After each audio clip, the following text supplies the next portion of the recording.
आगे बढ़े। चलो आगे बढ़ते हैं।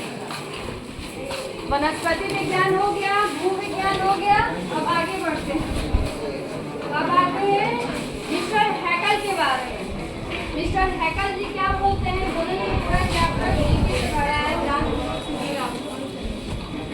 मैक्स मूलर जी फिर आगे बोलते हैं, यदि आपकी रुचि मतलब इंटरेस्ट बार बोल रहा है, ठीक, जीव जंतुओं के अध्ययन यानी जीव जंतुओं में बड़ा मन लग रहा है, उसके बारे में जानना है कि कौन सा जीव कब आया, इसका इनोवेशन कब हुआ, किस क्षेत्र में कौन से जीव पाए जाते हैं, जलीय जीव, स्थलीय जीव, वायुमंडलीय जीव, सबके बारे में जानना है। तो आप आइए भारत, आप आइए भारत, यानी कि हर प्रॉब्लम का सॉल्यूशन भारत। वही बोलते हैं, यदि आपकी रुचि जीव जंतुओं के अध्ययन में है तो आपका ध्यान श्री हैकल की ओर अवश्य होगा। हैकल जी जीव जंतुओं के वैज्ञानिक को जाना है, जो इन दिनों, इस टाइम उस टाइम की बात करें, जो इन दिनों भारत के कांतारों की छानबीन के साथ ही भारतीय समुद्र तट से मोती भी बीन रहे हैं, यानी वही हैकल की बात की जा रही है। भारत का यह निवास का उसके जीवन के सबसे सुनहले सपने की साकारता जैसा, यानी कि जो वो सोच रहा है वो प्रत्यक्ष रूप में दिख रहा है श्री हैकल के द्वारा, जो एकदम वर्ल्ड लेवल के बेस्ट जीव जंतु के वैज्ञानिक हैं। यानी कि सब कुछ भी आपको इनोवेशन करने, किसी भी क्षेत्र में आपको अपनी लाइफ को सेटल करना है तो आप आइए भारत में। कौन कर रहा है? जब भी बोले पूरा नाम बोलो, कौन से? फिर आगे विदेशी, यहाँ पे सब पता गाली हो गया, पूछो कि ग्राम ऐसी चलो आगे। नहीं पता था, चलो आज जान गए, शुक्रिया बताने के लिए। आगे चलो, यदि आप नृवंश विद्या में अभिरुचि रखते हैं, यदि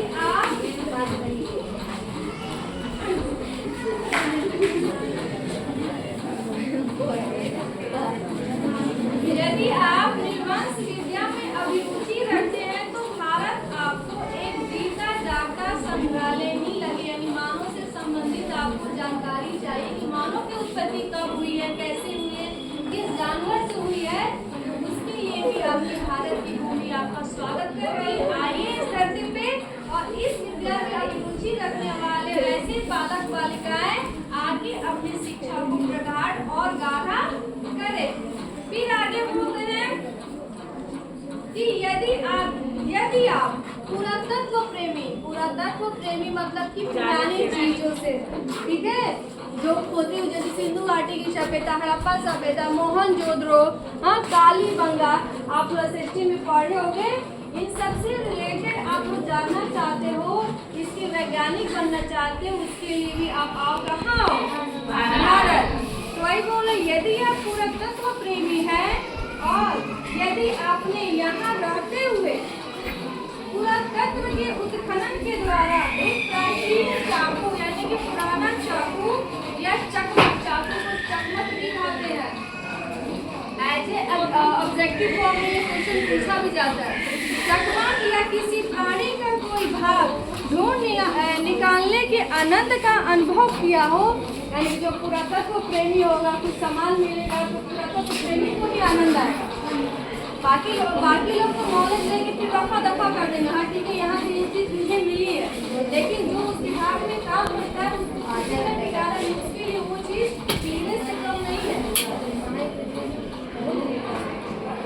निकालने के आनंद का अनुभव किया हो तो आपको जनरल कनिंघम की भारतीय पुरातत्व सर्वेक्षण की वार्षिक रिपोर्ट पढ़ लेनी चाहिए, यानी कि जनरल कनिंघम का नाम पुरातत्व विभाग में सर्वप्रथम आता है, सर्वप्रथम आता है, और तब भारत के बौद्ध सम्राटों के द्वारा निर्मित नालंदा, जो आप 9th क्लास में भारत का पुरातन विद्यापीठ नालंदा आप लोग पढ़ के आए हो, जिसके लेखक डॉक्टर राजेंद्र प्रसाद हैं। ठीक है,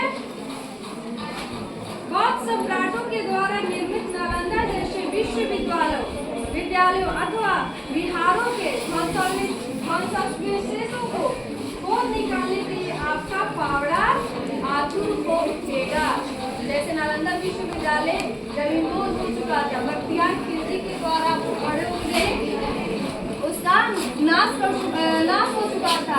अभी की सरकार ने नालंदा विश्वविद्यालय को उजागर किया, उसको रिनोवेशन का काम किया है, अभी वो चल रहा है। ठीक है, जब तक खुदाई नहीं होगी तो पता कैसे चलेगा यहाँ पे नालंदा विश्वविद्यालय। और आज के टाइम में गुप्त वंश से तबका था, तुम पढ़े हो कि पता नहीं, हम नहीं पढ़ाए नहीं पढ़ाए।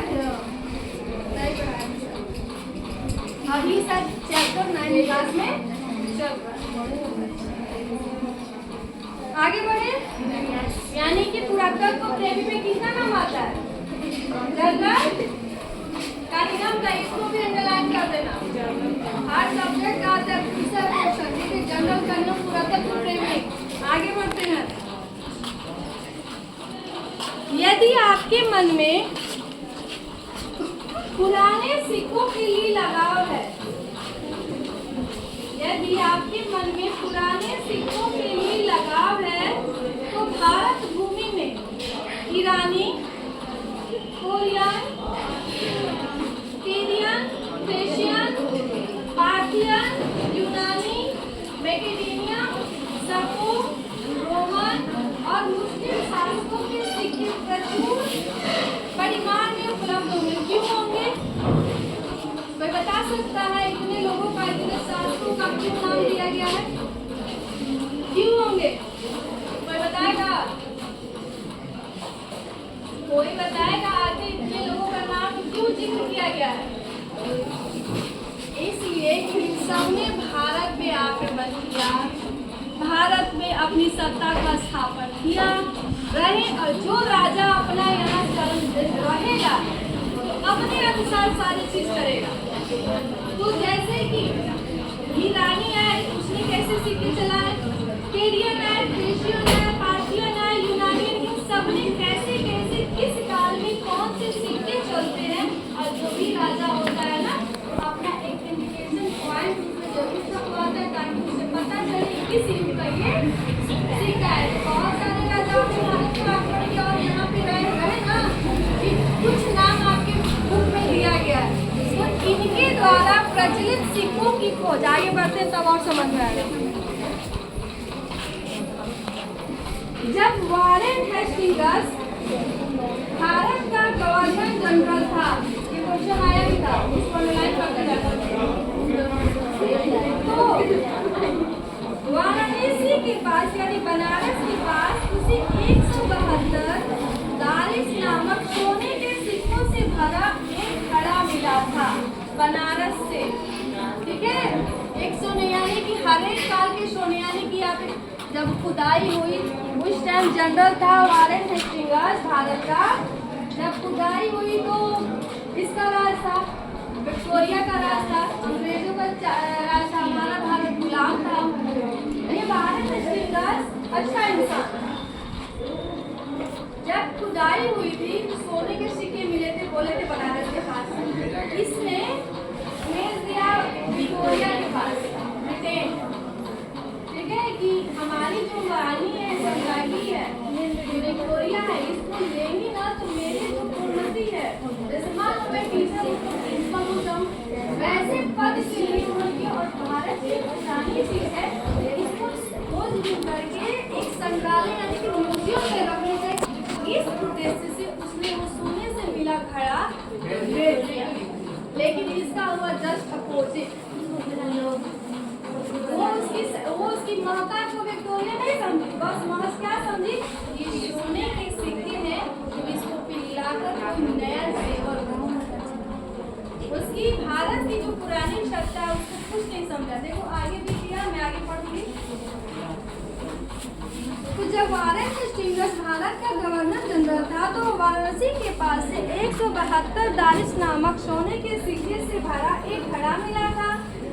वारेन हेस्टिंग्स ने अपने मालिक ईस्ट इंडिया कंपनी के निदेशक मंडल की सेवा में सोने के सिक्के यह समझकर भिजवा दिए कि यह एक ऐसा उपहार यानी कि गिफ्ट होगा जिसकी गणना उसके द्वारा प्रेषित सर्वोत्तम दुर्लभ वस्तुओं में की जाएगी और इस प्रकार वो स्वयं को अपने मालिकों की दृष्टि में एक महान उदार व्यक्ति प्रमाणित कर देगा। यानी कि ईमानदार व्यक्ति, यानी कि ईमानदार चाहता तो अपने ब्रैकेट में भी रख सकता, कौन उतने दूर से आएगी देखने के लिए, लेकिन वो क्या था, ईमानदार था। किंतु उन दुर्लभ स्वर्ण मुद्राओं की यही नियति थी कि कंपनी के निदेशक उनका ऐतिहासिक महत्व समझ ही ना पाए और उन्होंने उन मुद्राओं को पला डाला, जो कि मैंने अभी बोला।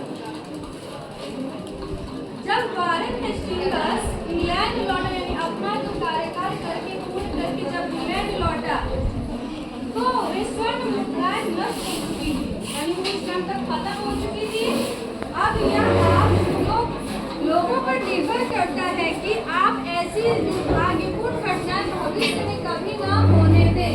इसलिए ये बताया गया कि ऐसी कोई चीजें आपको दुर्लभ मिली तो उसको रखिए, संग्रहालय में रखिए, म्यूजियम में रखिए, ना कि इसको नष्ट कर दो तो कोई जानकारी नहीं मिलेगी। यानी सिक्कों से प्रेमी है, आओ नेक्स्ट में आगे बढ़े। किसी को दिक्कत नहीं ना? जहाँ पे उबावन लगे हमको बता देना, वहीं स्टॉप कर दो। थोड़ा सा धीरे सवाल बढ़ते हैं आगे। अब आ रहा है दैवत विज्ञान। कोई बताएगा दैवत विज्ञान किसे कहते हैं? देवताओं के बारे में। जो व्यक्ति देवताओं को जानने की जिज्ञासा रखता है तभी कहाँ आएगा। चलो पढ़ते हैं दैवत विज्ञान। दैवत विज्ञान पर भारत के प्राचीन वैदिक दैवत विज्ञान के कारण जो नया प्रकाश पड़ा है, उसके फलस्वरूप सच्चे दैवत नहीं, फलस्वरूप संपूर्ण दैवत विज्ञान को नया स्वरूप प्राप्त हो गया है। किंतु बावजूद इसके सच्चे दैवत विज्ञान की एक आधारशिला रखी जा चुकी है। इस विज्ञान की व्यापक रूपरेखाएं अभी निर्मित होनी है और यह कार्य जितनी सही ढंग से भारत में हो सकता है, अन्य कहीं नहीं होगा। इस फील्ड में अगर से काम करना, खोजबीन करनी है तो आप भारत का वहाँ पे इस फील्ड का जानकारी मिलेगी और आपका ज्ञान और आगे बढ़ेगा। बढ़े आगे हो रही है तो बोलो, किसी को हो रही है? एनर्जी लेवल नीचे जा रहा है। क्या करें, आगे बढ़ेंगे स्टॉप करेंगे? बताओ।